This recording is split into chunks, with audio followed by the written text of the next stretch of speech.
hits the spot. Oh, I'm sorry. This is on? Oh God. So I was just preparing for the video. Nervousness. Got to get that nervousness out of the way. And I learned the best way from my idol, Donald Trump, at the presidential debates. Oh, that's good stuff. Oh, thank you, Donald. Oh. Yeah, so Pepe. So, in less serious news than the presidential debates, Pepe the Frog, a popular internet meme, has been declared a hate symbol by the Anti-Defamation League. So, the Time writes, the Anti-Defamation League has declared a popular internet meme depicting a cartoon frog to be a hate symbol. Pepe the Frog's beginnings were unoffensive. He is the creation of comic book creator Matt Fury, who featured the frog as a character in the series Boys Club beginning in 2005. The character subsequently became a beloved meme, often called the sad frog meme, and shared with a speech bubble reading, "Feels good man" or "Feels bad man."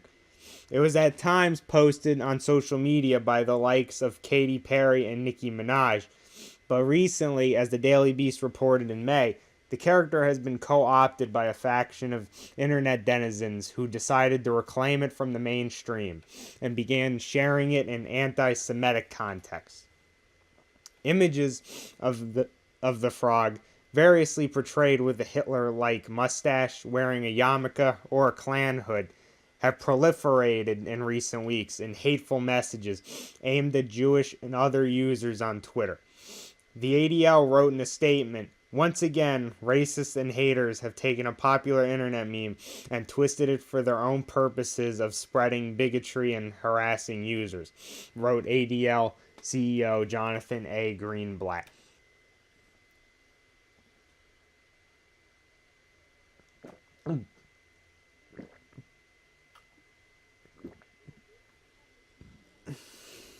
So, what do I think of this? Well, I think that it's funny. I think we can all agree on that. The fact that Pepe the Frog, that innocent, loving frog, is now a symbol of hate for millions of people everywhere.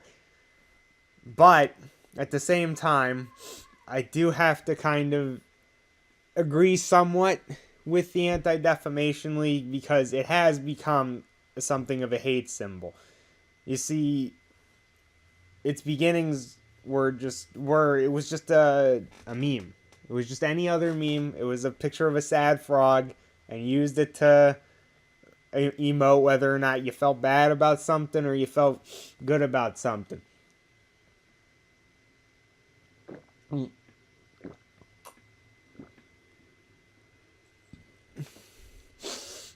So, in any case, it got held hostage by the alt-right movement, and now people post it with whatever, and they use it to be offensive.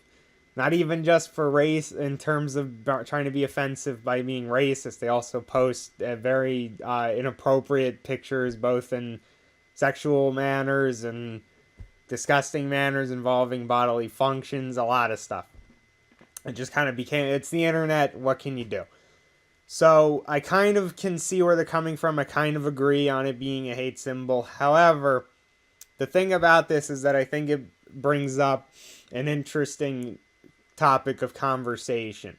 And this is going back a little bit to where there was kind of when the controversy about the Confederate flag was kind of at its height, where a lot of stores stopped selling it. A lot of, right-wing people were trying to defend it. The argument against the Confederate flag was that it was racist because it's, has a history of, being in support of slavery, because it was the Confederacy, which seceded because they wanted slavery.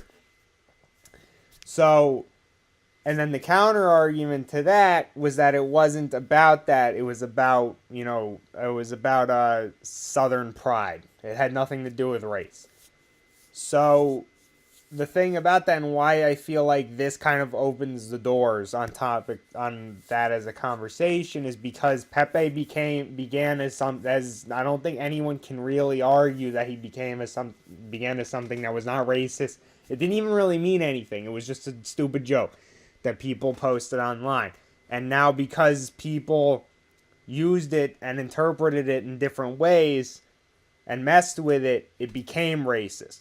So I think that the conversation kind of becomes, can things go the opposite way? So can something that started out as racist, the Confederate flag, become something that is not racist anymore because people surrounding it view it as something else?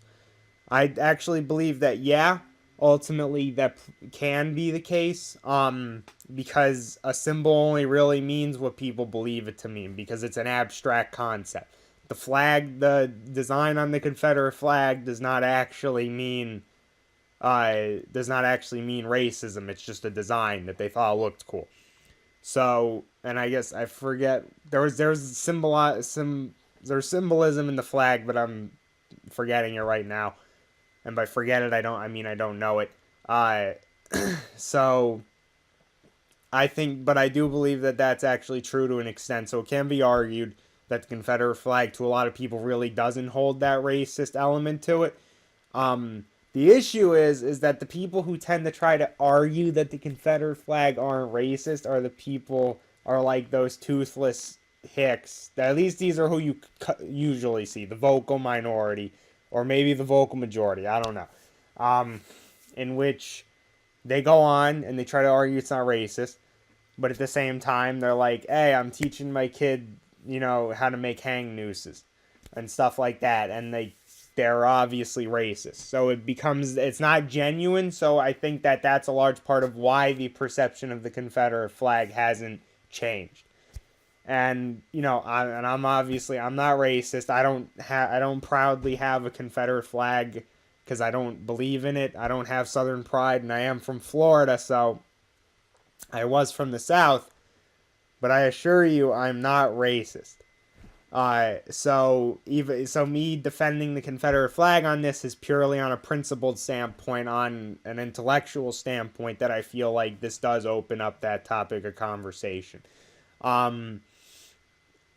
And yeah, so tell me what you guys think. Do you think that the Confederate flag is racist? Can it be changed from being racist? Does this affect other symbols?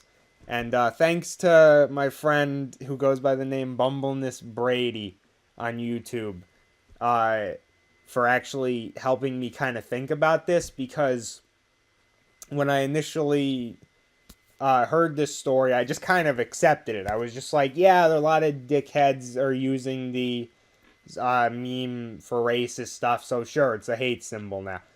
And he brought up that if that's a hate symbol now, then the Confederate flag isn't racist. And I didn't agree with him at first, but after a while of thinking about it, I started to really think into it and came to the conclusion, and not necessarily that he's right, but that he had a very good point there.